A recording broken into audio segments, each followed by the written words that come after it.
Uwi na kayo ha. Let's go. Uwi. Ayan mga kamigo. Uwi ha.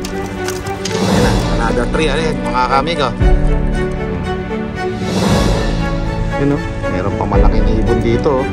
Uwi na kayo. Magsyota pa Pambihira. Ayan pupunta na South China mga kamigo. Palapatin natin. Let's go. Uwi ha. Let's go. From MOA hanggang Nueva Ecija. Uwi na! Let's go! Yun! From MOA going to Nueva Ecija. Hello mga kamigo. Kakalapati lang, wala na akong masabi. Lupit na mga ibon, dalaga niyang kalapati. Siya ay nakakabilib, taong mapagkumbaba. Kilalang kilala niyo, punong ministro. Mga kamigo, welcome back to Puno Ministro Love TV. So ito na naman tayo mga kamigo, umaga na naman. At tayo ay aalis na naman papunta kay Kokoy. So upang kunin natin yung ating mga kalapate ha? Tayo po ay magte-training na naman ng ating kalapate. Kung kaya't maaga na naman tayo Time check, 4:05 naman ngayon. Kahapon, 4:02 Ayan. At tayo nga ay magtotos ngayon ng 3 on 3 or 1 by 1. Alin sa dalawa mga kamigo, depende sa lagay ng panahon mamaya So kahapon yung nakaraan nating toss, napakaaga po ng mga kalapati natin dumating. Kumpleto po yun mga kaamigo, may naliit lang isa. So ngayon kaya mga kaamigo ay kumpleto pa rin silang makakauwi. Sa gagawin nating pagtatraining sa kanila, malalaman nyo po yan mamaya mga kaamigo. So for now, pupuntahan muna natin si Kokoy sa Plaridel, Bulacan, sa bypass mga kaamigo. Malayo yun talaga pinupuntahan ko Kaya kailangan talaga magtyaga-tyaga lang talaga. Kung hindi tayo magtsatsaga mga kaamigo sa mga ginagawa natin ganito, wala tayong mapapala talaga sa ating mga kalapate. Sa pagte-training, tyagaan talaga. At yung gastos talaga, kailangan din ninyo talaga. Okay? So tara mga kaamigo, let's go! Okay, so pa-endex na tayo kaagad mga kaamigo. At senior cut ko na. So ayan mga kaamigo, andito tayo papuntang NLEX ha mga kaamigo. Kwentuhan lang tayo doon sa nangyari doon sa nakaraan natin to sa MOA. Napakabilis po ng mga ibon natin nakauwi 108 kilometer sa 1 minute per kilometer ng ating kalapatin na lipad. Kinuha lang nila 90 plus minutes mga kaamigo. Nakakabilib syempre dahil sa training mabibilis sila. Sana hanggang dulo mabilis sila mga kaamigo ha. Mahirap kasi puro sa training lang magagaling mga kalapati natin. Ay nako, pero nakakagana rin. Pero yun nga, magaling mga kalapati natin natitira na yan. At sana magtuloy-tuloy yung ganyan nilang performance hanggang sa labanan sa BBC Nueva Ecija para mapakinabangan natin yung bilis nila mga kaamigo. Pwedeng pampuling mga kaamigo. Pero syempre kailangan natin pang galingan sa pagte-training, dalasan, sipagan. Kasi mga kaamigo, talagang hindi lang naman din tayo ang nagpapalipad ng mga kalapating ganyan din. Mas magagaling pa yung kanila syempre. Pero syempre yun sa atin, proud na rin tayo at medyo mabibilis nga At yun nga, marami din tayo mga kababayan na napakagagaling pagdating sa pag-aalaga ng kalapate Kaya naman, tuloy-tuloy lang tayo. Tuloy-tuloy lang tayo sa ating pagte-training mga kaamigo. At dahil dyan, papasok na tayo ng NLEX ngayon mga kaamigo. Alright. At meron lang tayong nalit ng isa noong nakaraan mga kaamigo. At yun nga, nahiwalay yun. Dalawa silang nahiwalay pero maagang umuwi yung isa. Nabit pa rin niya yung nabit pa rin niya yung 1 minute per kilometer na lipad. Pero yung isa talagang natalo siya ng 1 minute per kilometer. At late na siya umuwi. Alas 11 na yata nakauwi yung isa nating ibon. Nahiwalay yun. Lagi yun nahihiwalay. Yung anak ng Fuling Queen. Nahihiwalay lagi yun. Yung lalaking blue bar na yun. So we'll see kung dudulo siya nakasama ng mga kalapati natin So Magic 13 na yung natitira na yan mga kaamigo. At tayo nga ipapunta na naman ng Plaridel, pambihira. Lagi tayo maaga ngayon dumadating. At yung mga kalapati natin kailangan nating mga kaamigo na galingan ng pagte-training. Pati mga kalapati natin uwi lang ng uwi mga kaamigo. Diba? Pagod, puyat, gastos, yan ang makukuha natin sa pagte-training. Pero kailangan natin gawin yan para makalaban tayo mga kaamigo. At hindi biro nga ang pagkakarera. Kaya yung mga newbie panshir na gustong kumarera, gustong magkaroon ng kalapate, mag-ipon kayo. Sigurado magastos, 100% magastos ang pag-iibon. Maniwala kayo sa aming mga nagsasabi sa inyo, okay? Kung mag-alaga kayo at hindi nyo na rin kaya na i-sustain yung mga gastos, pagod, puyat na yan, mas magandang manood na lang kayo sa mga vlog, sa mga vlogger, mga nagbablog, okay? Makiabang na lang. At kasi napakagastos talaga mga kaming. Nakita nyo kami ni Kokoy, para ma-continue yung aming pagte-training, kailangan namin maghiwalay. Nueva Ecija siya, Maynila ako, para hindi masyadong masakit sa gastos yung Maynila. Uuwi ako Nueva Ecija, tapos balik na naman uli na Nueva Ecija. Pagod eh. Kung dito ako sa Maynila, si Kokoy dun lang sa Nueva Ecija, hati kami ng ng pupuntahan. Mas maganda, di ba? Yan mga kamigo, tara pa-index na tayo. Let's go. Tara na mga ka-amigo, nais mo bang matuto? Iba-iba ang mga tips, tsak na kapanapanabik. Tara na mga ka-amigo, huwag nang mag-alinlangan. Mapabeterano o newbie, with punong ministro, Love TV. Kamusta ang lahat? Nandito na si punong ministro, astig na kalapati, topic dito ka-amigo. Mga hybrid at dekalidad ang paborito, sama mo pa pinakamatikas na si Quattro. May gift birds pa sa swerteng mananalo, parapol dito sa channel ng ating ka-amigo. Di lang basta yan, tumutulong din sa tao. Mga good tips ang atid at sigurado. Tumutok na sa punong ministro, Love TV. Welcome ang lahat dito kahit mga newbie. Imported at winning lies na mga kalapati. Pangmalakas ang tiyak, hindi ka magsisisi. Probinsya kung saan, dito sa Nueva Ecija. Magandang tanawin at kahali-halina. Kay sarap na pagmasdan ng bawat paglipad ng mga kalapati na puro dekalidad. Tara na mga ka-amigo, nais mo bang matuto? Iba-iba ang mga tips, tsak na kapanapanabik. Tara na mga ka-amigo, huwag nang mag-alinlangan. Mapabeterano o newbie, with punong ministro, Love TV. Ang dami mong matututunan kung kalapati ang usapan, kaalaman, pinamamahagi. So yun mga ka-amigo, malapit na tayo dito sa bypass, Balagtas mga ka-amigo. Dito nga tayo lumiligo At nung nakaraan, nakita nyo mga ka-amigo, yung ating mga kalapate naunahan ni Kokoy. Ibig sabihin, maganda yung natin. Ano ba tawag doon? Yung lipatan ng mga kalapate. Ay, mali. Dito pa pala tayo mga ka-amigo. Ayun nagkamali na naman tayo. 300 meter pa pala. So ayan mga ka-amigo, naunahan ni Kokoy yung mga kalapate natin makauwi sa ating loob. Diba? At least pagdating doon, may magpapapasok na kagad sa ating mga kalapate. Dahil maaga kaming nagtatagpo dito sa Plaridel mga ka-amigo, Bulacan. Okay? Ayan Balagtas. Mga ka-amigo, ngayon kaya mauunahan kaya ni Kokoy mga kalapate natin? O mauuna yung mga kalapate natin sa kanya makauwi? We'll see, tingnan natin mga ka-amigo. At syempre, depende mamaya yung pagpapakawala natin. Hindi sila sabay-sabay sigurado uuwi mamaya. At 3 on 3 o 1 by 1, alin sa dalawa na yun yung gagawin natin mga ka-amigo? Depende sa panahon. Pag maganda panahon, 1 on 1. Pagka medyo maulap, 3-3. Ganun ang gagawin natin. At syempre, kailangan natin magtiyaga mga kamigo. Katulad nga niya, kaaga natin gumigising. Kaaga rin gumigising ni Kokoy. Napupuyat din yung tao. Nakamotor pa yon. Tapos tayo din, maaga rin tayong nagigising. Maaga tayo natutulog. Ayan tingnan nyo. Mukha yatang sarado yung ibang toll gate. Nagkamali tuloy ako ng pasok. Dito tayo. Ayan mga kamigo.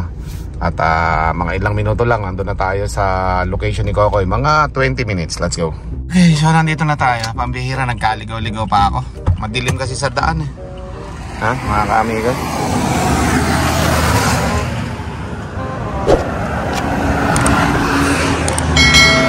Kamukha kasi nandun kamukha, ganito din. Bagong bukas.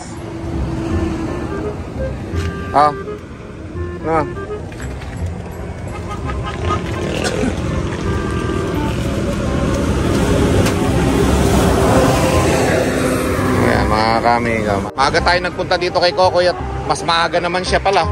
Pambihira. O, ayan. Mga kamigo. Maganda pauwian kahapon na. Maganda yung pauwian natin.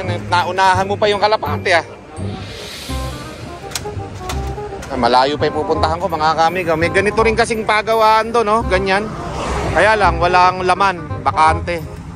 Naligaw pa ako ng konti. Madilim kasi sa daan. Wala kasi ilaw rito Kaya malinis na yung training box na yan. Lagyan mo na lang ng dyaryo. Okay mga kamigo, alas 5 na ng umaga. At tapos na kami maglipat ni Kokoy ng mga kalapate. Mauwi ko na siya para mamaya mauna siya doon sa kalapate, magabang. Dahil yung abangan ng kalapate hindi sabay-sabay. Kokoy. Ayan mga kamigo, uwi na si Kokoy. Let's go. Many minutes later. Okay, so ayan mga ka-amigo, pabukawi na tayo. Yan, toll gate. At yung ating mga kalapate ako'y kinakabahan at dahil ang toss natin yan kung hindi isa-isa tatlo-tatlo So hindi sabay-sabay uuwi ito. Maliban na lang kung maghintayan sila sa daan, mga ka-amigo. At hindi biro yung ating pagod dito. Pati mga kalapate natin, grabe yung pagod, no? Mga kamigo, magastos. Ako nga nagsasabi sa inyo, magastos. Dalawa kami ni Kokoy na napapagod, gumagastos, mga kamigo. At isa pa mga kamigo, yung sakripisyo ng mga kalapate natin, no? Mga kamigo, napakalayo na rin ang nililipad nila na to, 100 plus kilometer. At pagkatapos yung ating mga kalapate nakakauwi naman. Buti naman at nakakauwi mga kamigo. Mahirap kasi dyan yung lagi tayo nagtotos, nauubusan tayo na ng kalapate. Talaga hindi maganda yung pagkakakondisyon. Buti na lang mga kamigo, nandito na tayo sa 100 plus kilometer, mga kalapate natin nakakauwi pa, no? Alright. At syempre yung iba, malalayo na rin yung napagtotosan ng iba, napag-titrainingan. Tayo dito lang, okay na sa ating to mga kamigo. At hindi ako ganun ka sa mga training na malayuan Sa truck na ako sasakay sigurado sa susunod niyan. We'll see kung hanggang ilang toss tayo dito sa MOA or babago na ba tayo after nitong toss natin na to. We'll see mga ka-amigo. At yun nga, kailangan din natin ipapahinga yung ating mga kalapate, no? Hindi lagi toss lang ng toss. Kailangan may pahinga din sila mga ka-amigo. At upang yung mga kalapate natin hindi masyadong lalalas pag mga kamigo dun sa kanilang mga pagod, mga baka hindi nakaka-recover. At si Kokoy nga lang yung nagbabantay doon, hindi ko nahahawakan yung mga kalapati madalas para makontrol na kung ano pa man yung magiging problema ng mga ibon, pero hindi ako sumasala doon sa pagpapaalala palagi kay Kokoy na bantayan yung mga kalapati, monitor one by one para yung mga kalapati natin mga kamigo ay tuloy-tuloy lang yung kondisyon nila, tuloy-tuloy lang din yung training natin, maliban na lang doon sa isang blue bar na nahuli nung nakaraan na to, lalaki. We'll see kung dudulo siya sa training na to hanggang sa derby, A few minutes later. Okay, huminto muna tayo dito sa daan papuntang Manila Port, mga kamigo. At maaga pa naman, so gusto ko lang masilayan yung lugar na to mga kamigo. Ayan, sa daan tayo. Doon pa tayo pupunta, malayo pa. Doon sa MOA pa na yun, malayo pa mga kamigo. So bumaba lang ako saglit at medyo inaantok-antok ako So ganun lang ang gagawin, pag medyo inaantok, baba lang ng konti. Tapos ayun na, okay na yun mga kamigo. Matanggal man lang yung antok, inaantok ako So pinanuhan ko lang yung mga kalapati natin dito. Nagdala nga pala ako ng isang maliit na training box, kasi dito natin papakawalan yung tatlo-tatlo o isa-isa. Ayan, para makikita natin mabuti, Ayan mga kamigo. At maya-maya nandun na tayo mga kamigo. At nagtanggal nga lang ako ng antok dito. Okay? Okay mga kamigo, 5:30 in the morning, tayo ay mga kamigo, huminto muna at inaantok ako. Sobra kasing aga din ng ating pag-alis. Tapos medyo puyat pa kagabi, birthday nga kahapon ni Audrey. Happy birthday Audrey. 10 years old na si Audrey mga kamigo. Nagdadalaga na. Pag ganun lang, kailan lang ang liit lang ni Audrey ngayon. Dalaga na si Audrey. 10 years old na. At syempre mga ka-amigo, maya-maya biyahe na rin tayo uli papuntang MOA. At mukhang maganda naman yung magiging panahon. Nakikita ko na medyo masikat ang araw ngayong umaga na ito. So we will see kung doon tayo makakapagpakawala sa seaside, sa likod ng MOA, o doon lang sa may dati, sa may highway. We'll see mamaya mga ka-amigo. At iniisip ko nga kung tatlo-tatlo ba o isa-isa yung ating ipapakawala sa ating mga kalapate. Medyo yumayanig-yanig dito sa highway pala na ito mga ka-amigo kapag nakahinto, gumagalaw yung sasakyan. Okay, so tara mga ka-amigo, nagtanggal lang ako ng antok. Let's go! What's up mga ka-amigo? Meron ako naging problema dito sa aking sasakyan. Coding pala mga ka-amigo, pambira. Webis pala yun. So baka hindi tayo makapagpakawala dun sa may MOA mahuli tayo. So pupunta na lang tayo dito sa isang cafeteria. Tapos alas 10 pwede na daw lumabas yung kotse. So hanggang alas 10 tayo dito, pambira. Hindi tayo makakauwi at coding mga ka-amigo. Hindi ko naalala na nasa Maynila pala ako. Kala ko nasa Nueva Ecija lang ako, pambira. So ngayong umaga mga ka-amigo, dito rin naman yun sa MOA.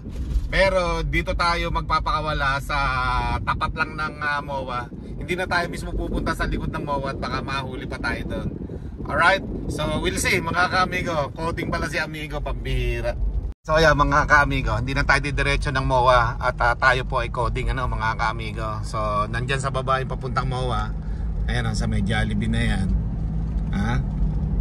Ayan mga ka-amigo, hindi na tayo didiretso dyan. Dito na lang tayo sa tapat. Coding pala tayo mga ka-amigo, pambihira, hindi ko naalala. Webis ngayon, ayan dyan ang MOA mga ka-amigo sa dulo niyan. Dito na tayo didiretso sa may banda rito. Meron tayong pagtatambayan dito, doon na lang tayo magre-release. Tapos maghihintay tayo ng hanggang alas 10 bago tayo makalabas sa kalsada mga ka-amigo, na disgrasya. Okay, so we'll see mga ka-amigo, let's go. Okay, so medyo lalayo yung ating toss ngayon. Mapupunta na tayo sa Parañaque, either na sa Pasay lang sana. Ngayon mapupunta na tayo ng Parañaque mga ka-amigo. Dito tayo magtatago kasi coding mahirap mahuli dito kasi maabala lang mga ka-amigo Alright, so ayan, dito tayo papuntang Parañaque, papuntang Naiya mga ka-amigo, sa airport. Malalayo tayo, pambihira. Alright, sige, diretso lang tayo mga ka-amigo hahanap tayo ng pagre-releasean natin ng ibon at yung makakatambay tayo hanggang alas 10. Let's go. Mas malayo tayo ngayon mga ka-amigo. Sana may release area dito sa ating pinupuntahan nato na lugar, no? Dito ako sa Meranyag Cafeteria. Doon ako pupunta at doon pala tambayan ng mga bata ako sa Grab, no? Ayan, Parañaque na to. Kakaliwa ako dyan, papuntang airport na yan mga ka-amigo. Medyo magkakaroon tayo ng konting abala ngayon. Hindi tayo makakalabas doon kasi coding. Alas 10 pa yung window time. Start ng alas 7 mga ka-amigo yung coding hanggang alas 10. Window time, alas 10 pa taas. 6:10 pa lang mga ka-amigo. Alright, sige, we'll see. Sana meron tayong release area doon sa lugar na pupuntahan natin. Let's go. Hindi ko naalala mga ka-amigo na coding ngayon. Sana yung isang kotse na lang ang sinakyan ko. Nagkamali ako doon feel ko kasi kanina Wednesday, pero kung naalala ko na Thursday, isang kotse sasakyan ko sana Kamali ako doon mga ka-amigo. So hindi ako makakauwi agad-agad sa bahay nito niyan kasi hintayin ko pa ng alas 10 na umaga. Papunta tuloy ako ng Parañaque sa halip na 108 km lang yung ating papaliparan sa ating mga kalapate. Lalagpas po tayo sa baka nasa na to, mga 112, 115, mga gano'n na siguro. Malayo na yung napuntahan ko Okay? So nasa likod natin yung MOA. Dito tayo sa papuntang Naiya ng mga ka-amigo, sa airport na mismo. Alright, let's go. More moments later. Okay, so ayan mga ka-amigo, at nakakuha na tayo ng ating bagong service, si Smasher. Ayan, PSG rin yan. So dadali natin sa MOA to para matuloy yung MOA natin sa seaside. At pagkatapos, ito service natin. So iwanan muna natin yung ating service dito kasi coding siya. So tara mga ka-amigo, let's go. So dahil tayo ay babalik sa MOA, doon tayo pa rin makakapagtos. Ayan, maganda-ganda yung panahon mga ka-amigo. Kahapon, nung nagtos tayo nung nakaraan, sobra dilim. pero nakauwi yung mga kalapati natin. So ngayon mga kaamigo, pupunta muli tayo dito sa MOA para makapag-toss tayo. Okay? So abangan nyo po yan at papunta na po tayo sa MOA ngayon at kasama natin si Smasher, driver natin. Okay? So yung kotse natin iniwan muna natin doon sa Ranyag at pagkatapos pupunta tayo dito sa mismong MOA, doon sa Philippine Arena ba yan? Ano ba ang tawag doon? Yung arena nila sa likod nun, doon tayo pupunta ha. Yan. Okay, papunta na tayo ng MOA mga kaamigo. Ayan na ulit. Yung mga kalapati natin dyan sa likod, madidinig nyo. Yan kumukurutok na. Gusto na nilang lumipad mga kaamigo. This time kasi dapat nasa Himpapawid na sila. 6:54 AM, 6:48 tayo minsan nakakapag-release. So mamaya pagdating natin doon, pahinga lang konti. Mga alas 7 siguro, nandun na tayo. At maya may re-release na natin. Okay? So let's go. So ayan mga kaamigo, nandito na naman tayo sa seaside. Kala ko hindi na tayo matutuloy na mag-toss dito kasi nga na-coding tayo. Okay, so nagbalik tayo ngayong umaga, mag-alas 7 na yata tayo ng oras ngayon. At we'll see kung anong oras natin to may re-release So magpapahinga lang tayo ng mga ilang minuto. Nagbabalik tayo dito sa MOA Arena. So nandito tayo sa likod ng Conrad na yan. Nandyan yung MOA Arena. Okay, so in a few minutes magre-release na tayo from MOA to Nueva Ecija yung ating mga kalapate. Let's go. Okay, habang nagpapahinga yung ating mga kalapate para sa ating release, ayan, pasyal-pasyal muna kayo dito na magandang view. Diba? Ayos dito. Tapos dadaanan nga nila yan mga building na yan, mga kaamigo. So hindi natin nakita itong mga building na ito noong nakaraan, pakawala natin mga kaamigo. At alam nyo naman na masyado ulap So ngayon kitang-kita. At meron lang tayo mataas na ulap dyan, hindi na maabot yan. Pero maganda panahon ngayon mga kaamigo. Alright? Yan. At tayo nga ay magpapakawala ng ating mga kalapate sa MOA Arena. 108 km air distance mga kaamigo. So bibitaw na tayo. Let's go. Release na natin yung unang tatlo ng ating mga kalapate. So mga babae muna yung ating papakawalan. At pagkatapos mamaya mga lalaki naman. So meron tayong 13 kalapate. So we will see mga kaamigo. Uwi na kayo ha. Let's go. Uwi. Kaya mga kaamigo, tatlo naman sila. Mukhang pupunta ng South China Sea. Kaya babalikan dito mga kaamigo.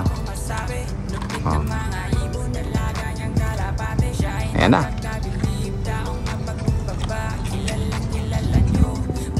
Ayan na po, pauwi ng Nueva Ecija mga kaamigo. Tatlo natin mga kalapati na yan. Ayan na Alam na alam nila kung saan dadaan mga kaamigo.